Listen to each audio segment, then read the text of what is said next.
El mantenimiento de la glucemia es un proceso fundamental en el organismo, principalmente para proveer de glucosa a los tejidos que dependen de ella como fuente de energía, como por ejemplo el cerebro o los glóbulos rojos. Luego de una ingesta, la glucemia es mantenida por los hidratos de carbono obtenidos en la dieta, pero luego de varias horas de ayuno existen mecanismos para mantener la glucemia. Uno de ellos es la gluconeogénesis, que es la síntesis de glucosa a partir de precursores neoglucídicos. Esta vía metabólica ocurre fundamentalmente en el hígado, pero también en el riñón y en el intestino. ¿Cuáles son los sustratos para la gluconeogénesis? Bueno, uno es el glicerol, que proviene de la hidrólisis de triglicéridos, el lactato, de las glucólisis anaeróbicas que ocurren en algunos tejidos, como por ejemplo el glóbulo rojo, del catabolismo de aminoácidos, los aminoácidos glucogénicos, como fundamentalmente la alanina, pero también la glutamina, el aspartato y otros. Una cosa que vamos a aclarar en este momento, pero que vamos a ver más en detalle su fundamento metabólico más adelante, es que los ácidos grasos de cadena par no son sustratos gluconeogénicos. Los ácidos grasos de cadena impar pueden proveer algunos carbonos para la síntesis de glucosa. Bueno, vamos a ver ahora entonces de dónde vienen estos sustratos. El lactato, dijimos, proviene de la glucólisis anaeróbica. ¿Dónde se produce la glucólisis anaerobia? En el eritrocito, por ejemplo, ya que como no tiene mitocondria, solo puede degradar o oxidar la glucosa de manera anaeróbica, dando como producto, como vimos antes, el lactato. El músculo, en determinadas condiciones metabólicas, también degrada la glucosa por glucólisis anaeróbica y da como producto final el lactato. Este lactato puede salir a la sangre y llegar al hígado, donde es captado y a través de la gluconeogénesis vuelve a generar glucosa.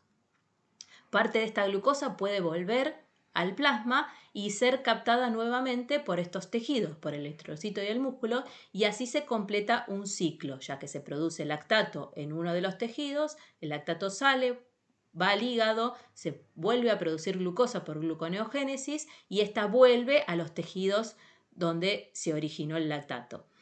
A esto se lo denomina ciclo de Cori y es fundamentalmente importante en el ayuno, en el glóbulo rojo y en el ejercicio en el músculo. ¿Qué pasa con la alanina? La fuente principal de alanina es el músculo. Algunos aminoácidos que provienen de la degradación de proteínas pueden transaminarse. Esto significa que ceden su grupo amino al piruvato, el que se transforma en alanina. Otra vez esta alanina puede salir a la sangre y es captada por el hígado, en donde, mediante gluconeogénesis, produce glucosa nuevamente. Parte de esta glucosa también puede volver a la sangre y volver al músculo completando el ciclo. Y este ciclo se lo llama ciclo de la alanina. Dijimos hace un rato que la glucólisis consistía en una serie de reacciones, de las cuales 3 eran reacciones irreversibles catalizadas por 3 enzimas diferentes. Es por esta razón que la gluconeogénesis no es la mera inversión de la glucólisis, sino que va a requerir de 3 pasos alternativos con enzimas diferentes para sortear esos pasos irreversibles de la glucólisis. Vemos acá entonces un esquema completo de la vía gluconeogénica que comienza con el piruvato adentro de la mitocondria y en donde vemos que se mantienen todas las reacciones reversibles de la glucólisis, mientras que las reacciones irreversibles son catalizadas por enzimas diferentes que vamos a ver en detalle ahora. Tanto la alanina como el lactato pueden ser convertidos en piruvato para iniciar esta vía. El primero de esos pasos es la conversión de piruvato en fosfoenolpiruvato y esta conversión está dada en 2 pasos catalizadas por 2 enzimas. La primera, la piruvato carboxilasa, que cataliza la conversión de piruvato en oxalacetato y consume una molécula de ATP y dióxido de carbono. El segundo, la fosfoenolpiruvato carboxigenasa, que cataliza la conversión de oxalacetato en fosfoenolpiruvato con el consumo de una molécula de GTP. La piruvato carboxilasa se encuentra en la mitocondria y dentro de la mitocondria cataliza la transformación del piruvato en oxalacetato. Utiliza biotina como cofactor y, como dijimos antes, consume una molécula de ATP. El oxalacetato no atraviesa la membrana mitocondrial interna y debe salir de la mitocondria, ya que la siguiente reacción ocurre en el citosol. La piruvato carboxilasa es una enzima que está regulada y en este punto vamos a aclarar que en esta clase vamos a ver los lineamientos de las regulaciones de estas enzimas, pero la regulación completa y más detallada la van a ver en la teórica de regulación del metabolismo de hidratos de carbono, de estas enzimas y de todas las enzimas del resto de las vías. Entonces, la piruvato carboxilasa está regulada de manera alostérica por el acetil-CoA, que la regula de manera positiva, y este mismo metabolito es un regulador alostérico negativo de la piruvato deshidrogenasa. Dijimos entonces que el oxalacetato estaba dentro de la mitocondria, que no podía atravesar la membrana mitocondrial interna y que tenía que salir al citosol para continuar con la gluconeogénesis. Para ello, dentro de la mitocondria, la malato deshidrogenasa mitocondrial reduce el oxalacetato a malato. Este malato puede atravesar la membrana mitocondrial interna, salir al citosol y en el citosol la malato deshidrogenasa citosólica vuelve a oxidarlo en oxalacetato. Es decir, que lo que ocurrió acá es que el oxalacetato fue transferido desde el interior de la mitocondria al citosol. En el citoplasma, el oxalacetato es transformado por la fosfoenolpiruvato carboxiquinasa en fosfoenolpiruvato. Esta reacción se produce con el consumo de una molécula de GTP. En este paso, entonces, vimos que el piruvato se transforma en oxalacetato por la piruvato carboxilasa dentro de la matriz mitocondrial, que el oxalacetato sale al citoplasma y en el citoplasma es transformado por la fosfoenolpiruvato carboxiquinasa en fosfoenolpiruvato. A partir de aquí se producen las reacciones inversas a la glucólisis, todas las que son reversibles, hasta llegar a la fructosa 1,6-bifosfato, en donde ocurre el siguiente paso irreversible. El fosfoenolpiruvato continúa con las reacciones inversas a la glucólisis, todas las reacciones que son reversibles, hasta encontrarse con el siguiente paso irreversible, que es la transformación de fructosa 1,6-bifosfato en fructosa 6-fosfato. Esta reacción está catalizada por la fructosa 1,6-bifosfatasa. Esta también es una enzima que está regulada y está regulada de manera alostérica negativa por el AMP y la fructosa 2,6-bifosfato. Este metabolito, la fructosa 2,6-bifosfato, es un importante metabolito porque produce la regulación coordinada entre la glucólisis y la gluconeogénesis. Recordemos que la fructosa 2,6-bifosfato es un regulador alostérico positivo de la fosfofructoquinasa 1, que es la enzima contraria, la que cataliza el paso contrario en la glucólisis. La fructosa 6-fosfato es entonces transformada en glucosa 6-fosfato por la vía reversible igual a la de la glucólisis, y aquí nos encontramos con el último paso irreversible de esta vía. El siguiente paso irreversible entonces es la desfosforilación de la glucosa 6-fosfato en glucosa. La glucosa desfosforilada es capaz ahora de atravesar la membrana plasmática y salir a circulación. Esta reacción está catalizada por la glucosa 6-fosfatasa. Bueno, acá vemos entonces el esquema completo de la vía gluconeogénica, en donde el piruvato se transforma en oxalacetato dentro de la mitocondria, sale de la mitocondria, se transforma en fosfoenolpiruvato por la fosfoenolpiruvato carboxiquinasa, luego continúa con las vías reversibles de la glucólisis hasta que se encuentra con los últimos dos pasos irreversibles catalizados por la fructosa 1,6-bifosfatasa y la glucosa 6-fosfatasa hasta transformarse en glucosa. ¿Dónde entran los sustratos gluconeogénicos? Dijimos que alanina y lactato son transformados en piruvato y comienzan esta vía dentro de la mitocondria. ¿Cuánta energía es necesaria para sintetizar una molécula de glucosa a partir de piruvato?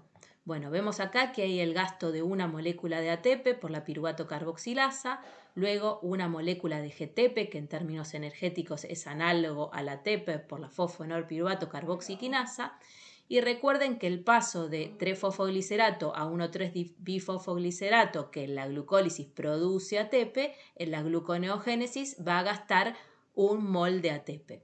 Y como para cada molécula de glucosa se necesitan 2 moléculas de piruvato, por cada mol de glucosa producido se gastan 6 moléculas de alta energía, 4 ATPs y 2 GTPs. Entonces, el balance energético de la gluconeogénesis a partir de piruvato es que por cada 2 moles de piruvato se gastan 4 ATPs y 2 GTPs para producir un mol de glucosa. Es decir, que 2 piruvatos gastan 6 ATPs para producir un mol de glucosa.